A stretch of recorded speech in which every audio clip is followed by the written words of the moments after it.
हरे हरे कृष्ण कृष्ण कृष्ण हरे हरे, हरे राम राम राम हरे हरे। श्रीमद् भगवत गीता यथारूप की जय। अध्याय 6 ध्यान योग, श्लोक नंबर 32।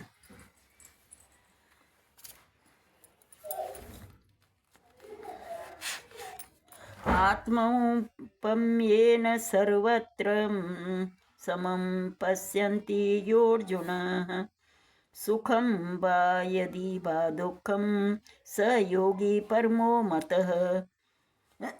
हे अर्जुन, वह पूर्ण योगी है जो अपनी तुलना से समस्त प्राणियों की उनके सुखों तथा दुखों में वास्तविक समानता का दर्शन करता है।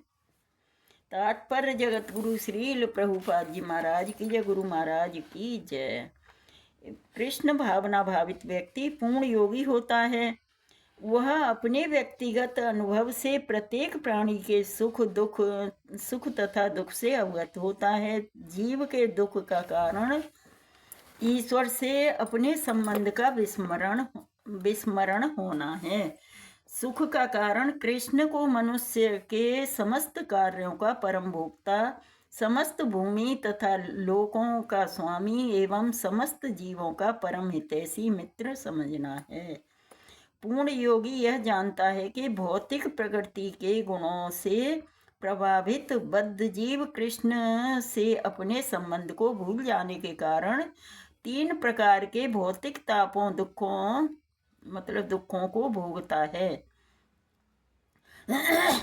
और चूंकि कृष्ण भावना भावित व्यक्ति सुखी होता है, इसलिए वह कृष्ण ज्ञान को सर्वत्र वितरित कर देना चाहता है। चूंकि पूर्ण योगी कृष्ण भावना भावित बनने के महत्व को घोषित करता चलता है, अतः वह विश्व का सर्वश्रेष्ठ उपकारी एवं भगवान का प्रियतम सेवक है।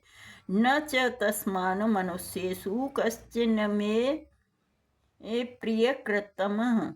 भगवत गीता 18.59 में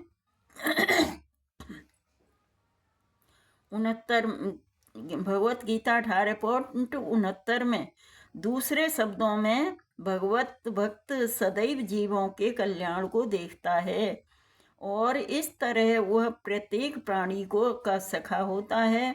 वह सर्वश्रेष्ठ योगी है क्योंकि वह स्वांतः सुखाय सिद्धि नहीं चाहता, अपितु अन्यों के लिए भी चाहता है। वह अपने मित्र जीवों से द्वेष नहीं करता।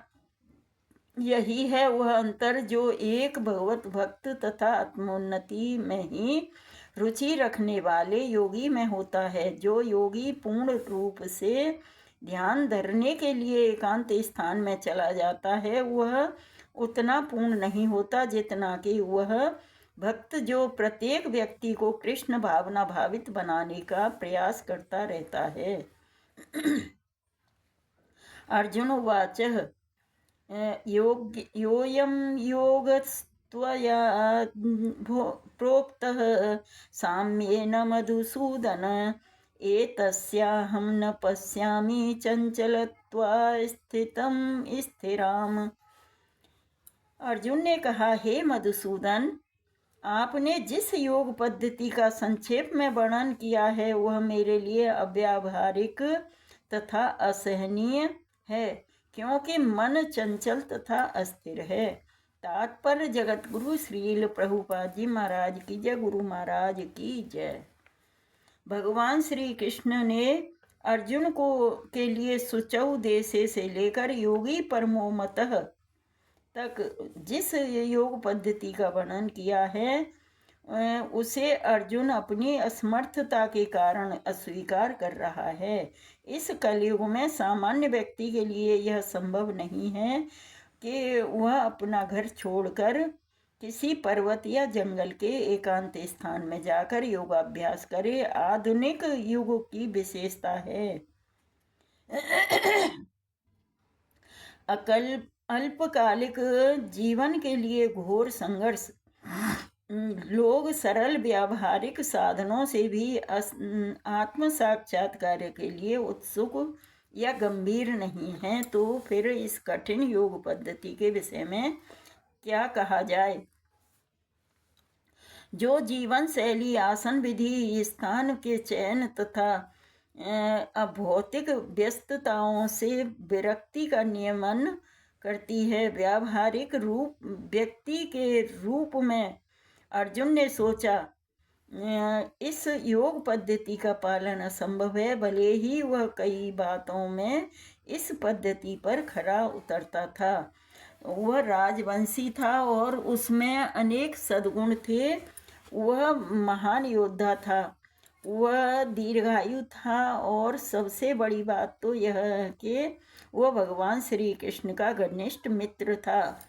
5000 वर्ष पूर्व अर्जुन को हमसे अधिक सुविधाएं प्राप्त थीं, तो भी उसने इस योग पद्धति को स्वीकार करने से मना कर दिया।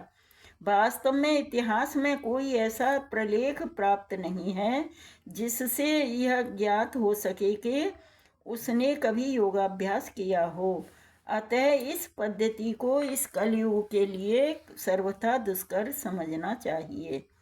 हाँ, कतिपय बिरले व्यक्तियों के लिए यह पद्धति सुगम हो सकती है, किंतु सामान्य जनों के लिए यह असंभव प्रस्ताव है। यदि 5000 वर्ष पूर्व ऐसा था, तो आधुनिक समय के लिए क्या कहना। जो लोग विभिन्न तथाकथित स्कूलों तथा समितियों के द्वारा इस पद्धति का अनुकरण कर रहे हैं, भले ही संतोषजनक प्रतीत हों, किंतु वे सचमुच ही अपना समय गंवा रहे हैं। वे अपने अभीष्ट लक्ष्य के प्रति सर्वथा अज्ञानी हैं। हरे कृष्ण कृष्ण कृष्ण हरे हरे, हरे राम राम राम हरे हरे। तो योगाभ्यास बताते हैं, भगवान ने अपने श्लोकों में दिया है कि योग अभ्यास करना चाहिए। लेकिन अर्जुन महान योद्धा था और महान मतलब कृष्ण का मित्र भी था और भगवान का भक्त भी था और सब कुछ था और राजवंशी था, उन्हें सब कुछ सुविधाएं भी प्राप्त थीं।